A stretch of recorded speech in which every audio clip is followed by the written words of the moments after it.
Okay, so for our first video lesson, I'm going to give another overview of derivatives of trigonometric functions. We kind of did a little bit of this on Thursday, but I thought it would be good to have a full recap. So just to kind of review, if we look at sort of the most basic trig function, the sine function, remember that the graph sort of looks like this, and the values on the graph are sort of related to the values on the unit circle. So as we trace around the unit circle counterclockwise, when we're at 0 degrees in radians, basically, the value of the sine is 0. Then when we get to pi over 2 radians, the sine is 1. When we go over to pi, the value of the sine is again 0. And when we get over to 3 pi over 2, value of the sine is -1.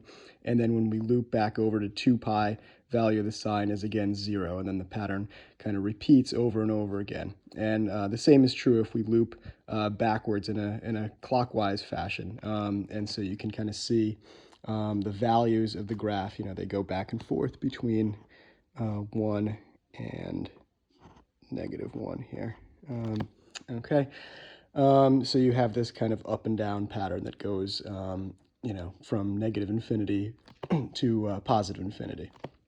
Okay, so if we want to know what the derivative of the sine function is, we could try to do that using the limit definition, but it gets kind of a little complicated. So if we just want to make sort of a guess, we can always just look at where the derivative appears to be 0. So we look at those points on our graph where the tangent line would be flat.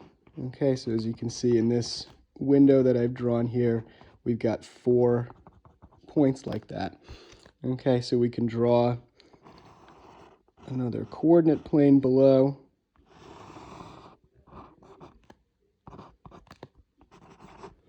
Okay, and we'll kind of trace those same points down. So again, we've got a 0 in our derivative here. We've got another 0 here, and then another one here, and finally one here. Okay, and then if we kind of follow our original graph, if we look sort of before this first 0 that we have here, okay, we can see that the slope of the function is positive, okay, but it's decreasing. So maybe we have a little branch like this.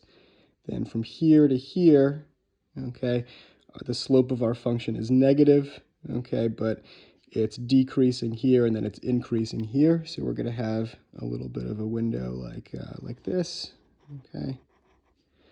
Then from this 0 to this 0 here, a similar kind of thing, except we have positive slope, but it's going to be increasing, then decreasing. So from here to here, we're increasing, then decreasing. Okay. And then the pattern we can kind of see emerging here. Okay, so we have negative slope from here to here. It's decreasing, and then it's increasing. Okay, so decreasing, then increasing, okay, and then finally here, it seems like we have positive slope, and again, it's going to be increasing and then probably decreasing eventually. Okay, so we can see the graph here, if we keep these windows the same, we're at 0 here, we're at minus pi over 2 here, and we're at pi over 2 over here. Remember that on the unit circle, the x values of these points correspond to the value of the cosine function, and y values correspond to the values of the sine function. So we look here, we see that we're up at 1 when x is 0. We're down at 0 when it's pi over 2 or minus pi over 2.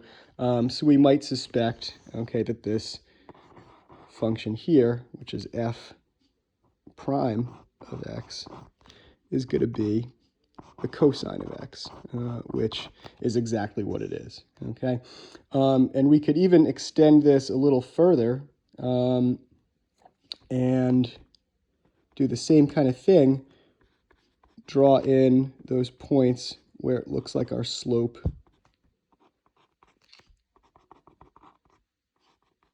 is 0, okay, and make a sketch right here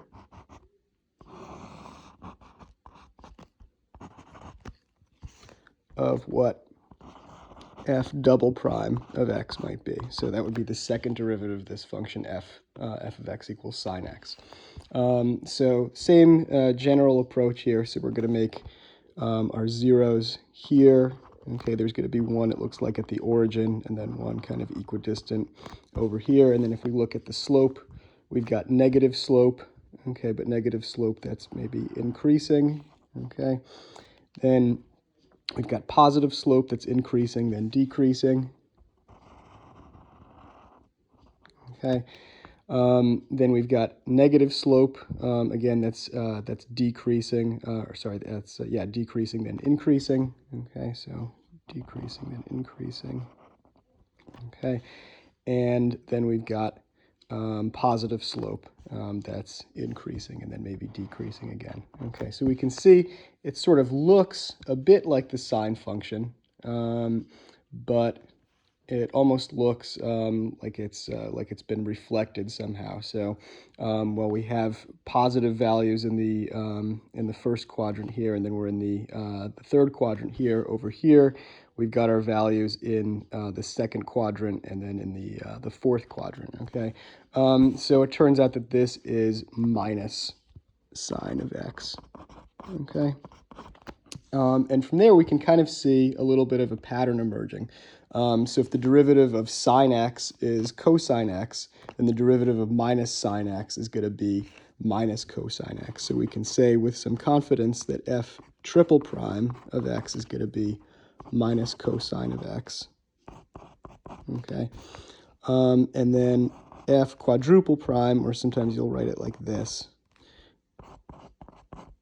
of x is going to be sine of x again, okay? Because the derivative of cosine of x is minus sine, then the derivative of minus cosine is going to be minus minus sine, or sine, which is kind of where we wound up originally. And then if you tried to keep going, if you took the fifth derivative, for instance, it would be cosine x again. And that pattern loops. So unlike with polynomials, where if you keep taking higher derivatives, eventually you'll just get 0, on and on and on.